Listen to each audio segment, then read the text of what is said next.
Günlerdir Avrupa'nın birçok noktasında olduğu gibi İsviçre'de de Kürtler ve dostları alanlarda, meydanlarda Rojava'ya yönelik saldırıları, imha tehditlerine karşı alanları boş bırakmıyor. Protesto eylemlerini sürdürüyor. Siz de bu eylemlerin organizasyonundasınız, içindesiniz. Durum nedir? Bugün de akşam saatlerinde yine eylemler devam edecek sanırım. Size vereyim ben sözü. Buyurun. Evet, ben de ekranları başlarında bizleri izleyen tüm Kürdistanları başta direnen tüm halkımızı selamlıyorum. Sizin de belirttiğiniz gibi 6 Ocak'ta Kürtlerin teslimiyetine karşı, yani Kürtleri teslim almaya yönelik yapılan anlaşmalara ilişkin Kürt halkı dünyanın dört bir yanında eylemsellik içerisindeydi. İsviçre'de bu alanlara öncülük eden alanlardan bir tanesiydi. 6 Ocak'tan geldiğimiz güne kadar süresiz ve kesintisiz eylem kararı alıp bu seferberlik çağrısına katıldı ve İsviçre'nin tüm alanlarında bir direniş süreci başladı.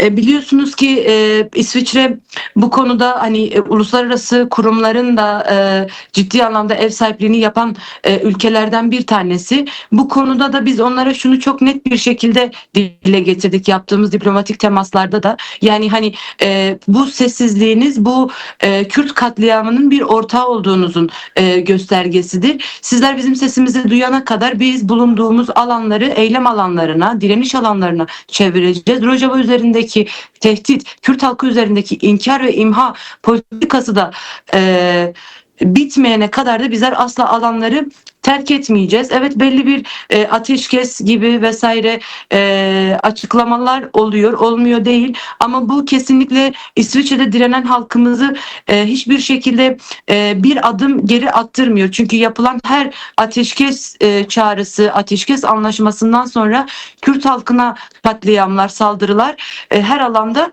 devam ediyor. Biz buna inanmıyoruz yani. Bunlar tamamen caydırıcı, düşmanın almış olduğu yoğun darbeden sonra zaman kazanmak için yapmış olduğu manipülasyon olarak ele alıyor. Sahadaki halkımızla birlikte tüm İsviçre'deki direnişçiler bu yapılan ateşkesleri bu şekilde okuyor ve bu şekilde anlıyor ve o yüzden de asla direnişlerinden bir adım geri atma durumları söz konusu değil.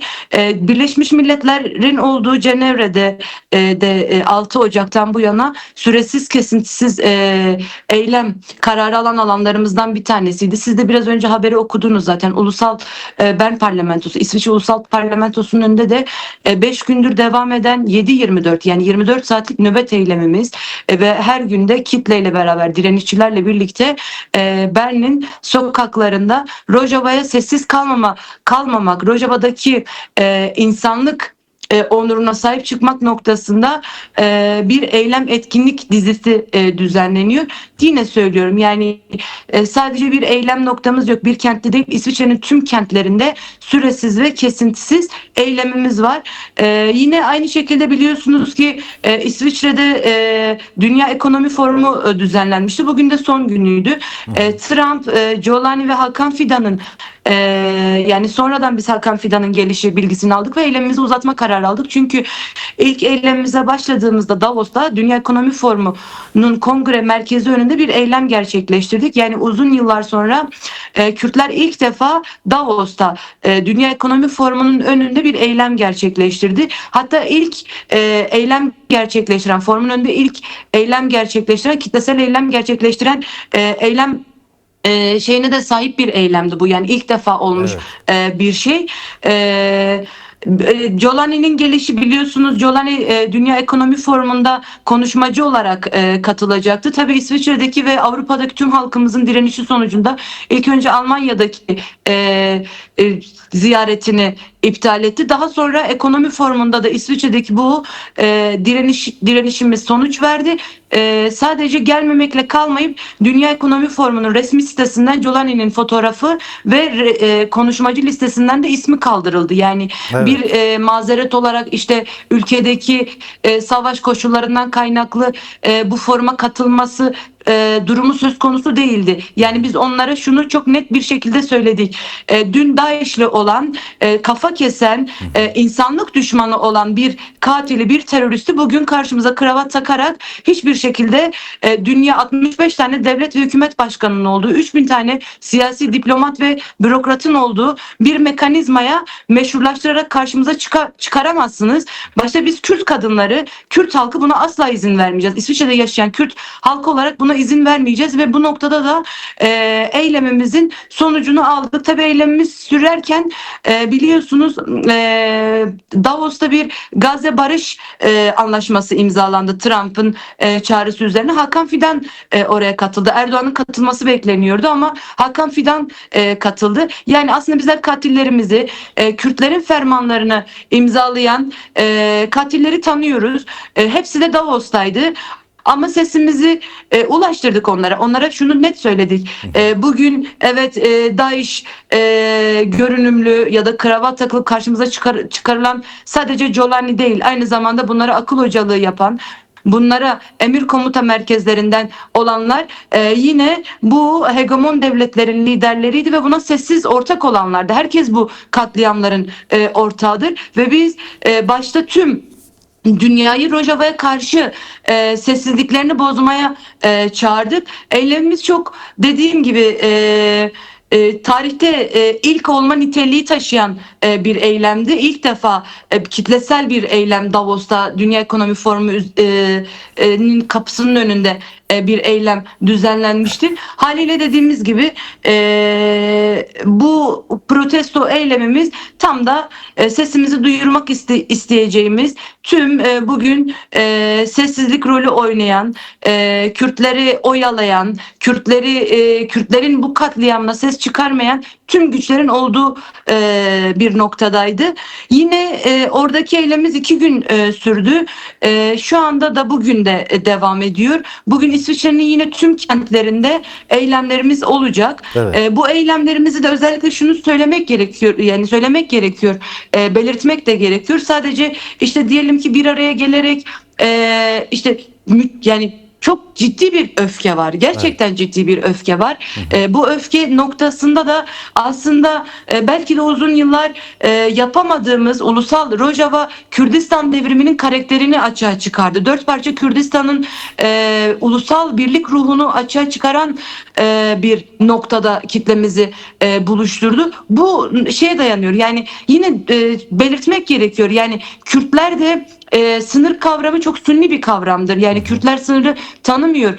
14 yıl önce Kobani sürecinde nasıl halkımız bir soykırım kıskacındayken Suruç'ta Kürt halkı sınırları tanımayıp Rojava'ya geçiş yaptıysa bu yılda yine aynı şekilde halkımız bir soykırım kıskacındayken 2 gün önce Nusaybin'de halkımız sınırları tanımadığını dile getirip sınırları geçti. Hakeza yine Başur halkı da Rojava direnişine, seferberliğine katıldı. Şu an bulunduğumuz tüm alanlarda halkın bu seferberliğe katılma durumu, bir öfkesi var. Çünkü şunu söyleyelim, yani hani 100 yıl önce Lozan'dan Kürtleri 4 parçaya böldüğünü sananlar başarılı olamadılar. Yani Kürtleri duyguda, ruhta, düşüncede 4 parçaya bölemediler. Kürtler için sınır kavramı sünni bir kavramdır. Kürtler sınırı tanımıyorlar. Bugün Kobani'deki acıyı Ahmet yaşıyor. Ahmet'teki acıyı Süleymaniye yaşıyor. Süleymaniye'deki acıyı Mahabat yaşıyor.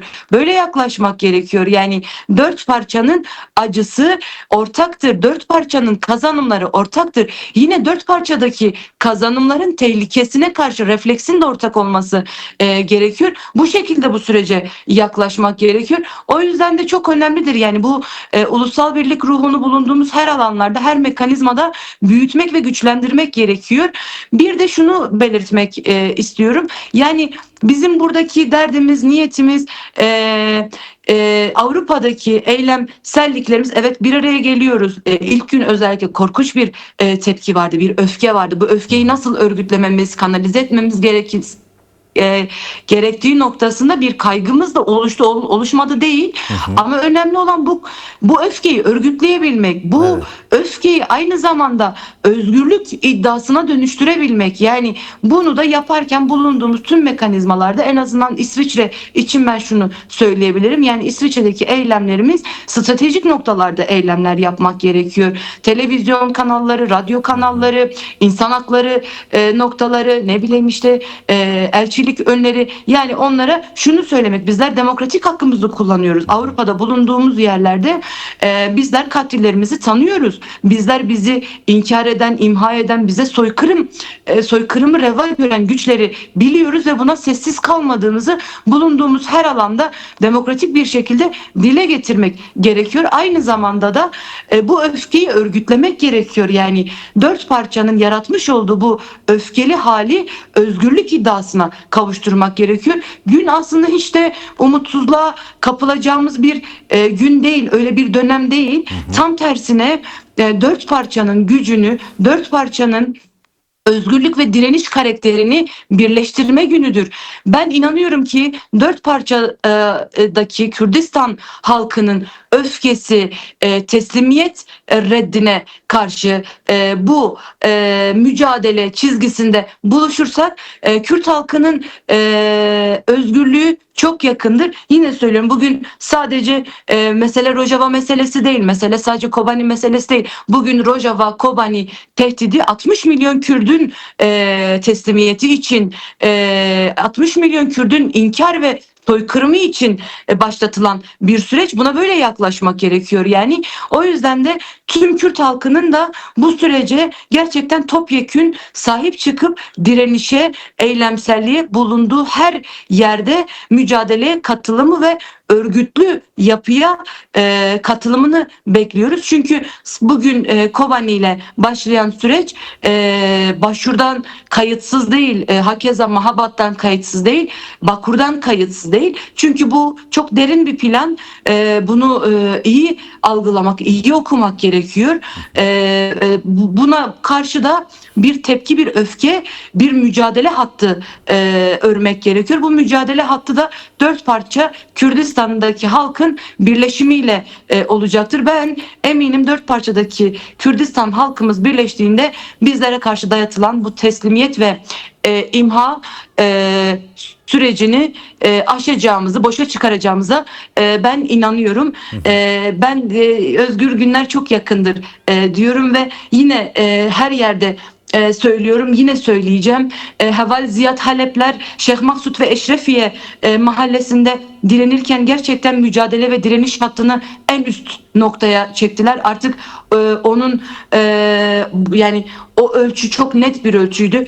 O ölçü çok üst bir ölçüydü. Arkadaşlar dediler ki bize teslimiyeti ve ihaneti dayatanlara karşı sonucu ne olursa olsun bizler asla teslim olmayacağız. Biz de bulunduğumuz her alanda, her mekanizmada asla teslimiyeti kabul etmediğimizi, bulunduğumuz her alanda direnişi büyüteceğimiz sözünü veriyoruz. Yine söylüyorum, Rojava halkımız üzerindeki inkar, Rojava halkımız üzerindeki teslimiyet ve soykırım kıskacı bitmeyene kadar bizler asla alanları, sokakları bırakmayacağız.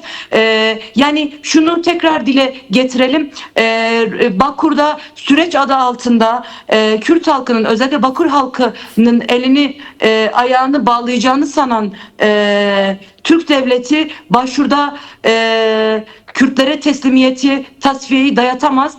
Kürtler gerçekten buna karşı her anlamda uyanık olmalı ve direnişte olmalı deyip ben başta şu anda insanlık onuru için Rojava'da direnen tüm Rojava, Kobani, başta Kobani ve Rojava halkını, oradaki savaş çeperlerinde direnen tüm savaşçılarımızı selamlıyor. Başarılar diliyorum. Kürdistan'ın ve Avrupa'nın her yerinde direnen, bu mücadeleye ses olan, bu mücadelenin bir öznesi olan başta Kürt kadınlarını ve tüm halkımıza serkeftin diliyorum. Yine söylüyorum, insanlık düşmanları şu anda büyük bir savaş başlatmışlar. Bizler 14 yıl önce, daha önce Kobani ve Rojava direnişiyle nasıl onları püskürttüysek, yine aynı şekilde, aynı duygularla, aynı mücadele ve kararlılıkla onları tarihin derinliklerine, hak ettikleri tarihin çöplüğüne göndereceğimize inanıyorum. Onlar bugün Kürt kadınının saçını, örgüsünü keserek kendilerince bir teslimiyet dayatıyorlar, ama unutmasınlar ki onlar yoldaşlarımızın örgüleri bizim intikam sebebimizdir. Yoldaşlarımızın örgüleri bizim mücadele ve direniş sebebimizdir ve insanlık düşmanları yine insanlığa mücadelesi yükselten başta kadın savaşçıların şeyine uğrayacaklardır, yenilgisine uğrayacaklardır. Dün nasıl yenildilerse yine aynı şekilde o güzel kadınlar, o güzel insanlık direnişçileri, insanlık onurunun direnişçileri, onları yine tarihin hak ettiği yere, tarihin çöp sepetine göndereceklerine inanıyorum. Bu sadece Rojava ile olacak bir mücadele değil. Tüm parça ve Avrupa diasporada her Kürt halkının bulunduğu, her bir bireyin bulunduğu bir mücadele hattıdır. Bu mücadele hattını küreselleştirip gerçekten büyütmek gerekiyor.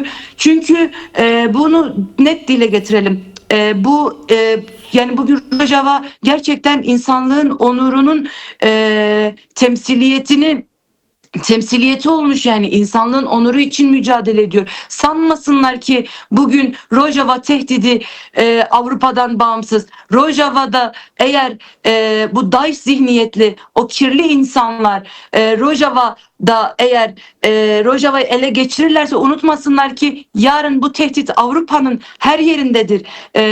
Bakur'dadır, Rojava'dadır, Roşilat'tadır, Başur'dadır, dünyanın her yerindedir. Çünkü bunlar insanlık düşmanı. Çünkü bunlar iyiye, güzele düşman.